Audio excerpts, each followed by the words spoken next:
You know those lines on a map we all grew up with? Well, what if I told you they're starting to matter less and less? Today, we are diving into something huge, the trend of countries literally erasing their borders to team up in powerful new ways. All right, let's get right into it.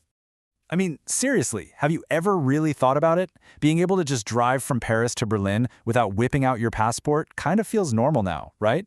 But that's not normal at all. It's the result of a massive, deliberate decision by countries to blur the very lines that have defined them for centuries. So what's going on here? Why is this happening? Well, there's a name for this whole phenomenon. It's called regional integration. I know it sounds a little academic, a bit of a mouthful, but don't worry. We're about to break down exactly what that actually means in the real world. At its heart, it's actually pretty simple. It's about countries in the same neighborhood agreeing to make it way easier to do business, to invest, and for people to move around. The big goal is to tear down all that frustrating red tape, things like tariffs, tedious border checks, and conflicting rules, all to boost trade and hopefully make life better for everyone involved. And don't for a second think this is just a European thing. Oh no, this is a truly global movement. From the Americas to Africa to Asia, all over the world, groups of nations are forming these clubs, these communities, each one with its own goals and its own set of challenges. It's happening everywhere. So, that brings us to the million-dollar question, doesn't it? We get what it is now, but why do it? Why on earth would a country voluntarily give up some of its own power, its own sovereignty, its ability to call all the shots? Well, it really boils down to four main reasons. First, and maybe the most powerful driver of all, is peace. After the absolute devastation of World War II, leaders in Europe were just desperate to make another war like that totally unthinkable. Then, of course, there's the money. It's kind of a no-brainer. A bigger market means more customers, which means more growth. Also, on the world stage, if you're a small country, it's easy to feel lost. But if you team up, you suddenly have a much bigger voice at the table.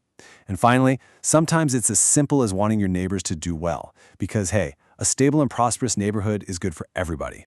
Now, here's where it gets really interesting. This whole integration thing isn't a simple on or off switch. It's more like a ladder. There are different rungs of cooperation, and countries can decide just how high they want to climb. So let's break down these steps, from the very first one all the way to the top. All right, so take a look at this. This diagram is basically our map for the next few minutes. See how it's like a set of rings?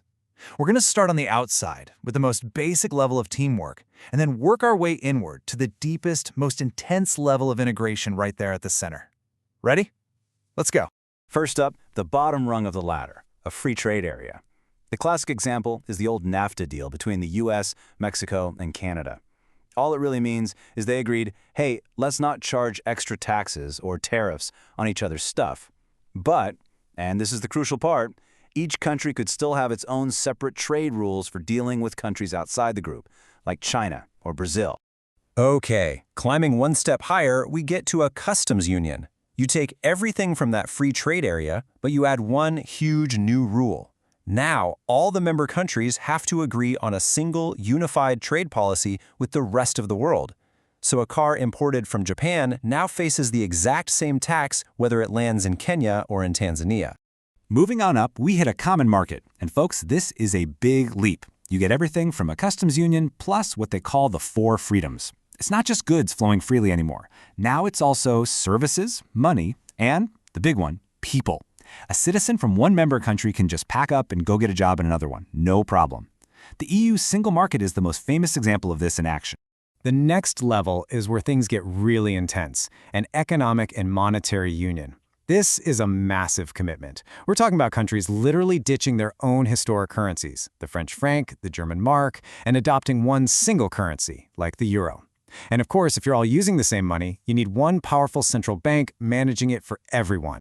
And here we are, the very top of the ladder, a political union. This is the final boss, the ultimate endgame for some. It's where a group of countries essentially merges into one, with a central government coordinating pretty much everything, from foreign policy to social issues. This is the deepest form of integration you can have, and it is incredibly difficult to achieve. So that's the ladder. It sounds so neat and logical, right? Step 1, step 2. But in the real world, oh, it's so much messier. The promise is powerful for sure, but then it smacks right into the messy reality of politics, history, and old-fashioned national rivalries. And to see exactly what I mean, let's just compare two very different stories. On one hand, you have the European Union, which is kind of the poster child for this whole idea. And, on the other, you have Africa, where the ambition for unity has been around for decades, but the path has been, well, a lot rockier. You have to remember, the entire European project was born from the ashes of war. This quote from Winston Churchill just nails the original ambition: to create a new European family so deeply connected that another war between its members would be not just unthinkable, but materially impossible. Now, by contrast, the Organization of African Unity, the forerunner to today's African Union, had a completely different problem. Its core principle was non-interference. Sounds good, but in practice, it meant that if a dictator took over or crisis erupted, other countries were supposed to just look the other way. This earned it that really unfortunate nickname because it ended up protecting autocratic rulers. You just can't build deep trust and integration that way. And if you want a perfect, painful example of how quickly these things can fall apart, just look at the first East African community in the 1970s. It completely imploded. Distrust boiled over. Tanzania accused Kenya of hogging all the economic benefits. It got so ugly that Kenya actually started seizing Tanzanian railway cars and boats. So Tanzania shut the border, and poof, the whole project disintegrated. All of these stories, the successes and the failures, they all boil down to one central, unavoidable dilemma. And here it is. This is the heart of the matter. You cannot have regional integration without giving something up. Every single step up that ladder means surrendering a piece of your national independence, your sovereignty. And so the entire debate, for every country, hinges on one question. Is what you get in return, the collective power, the peace, the prosperity, is it worth that price? And that leaves us with one last big question to think about.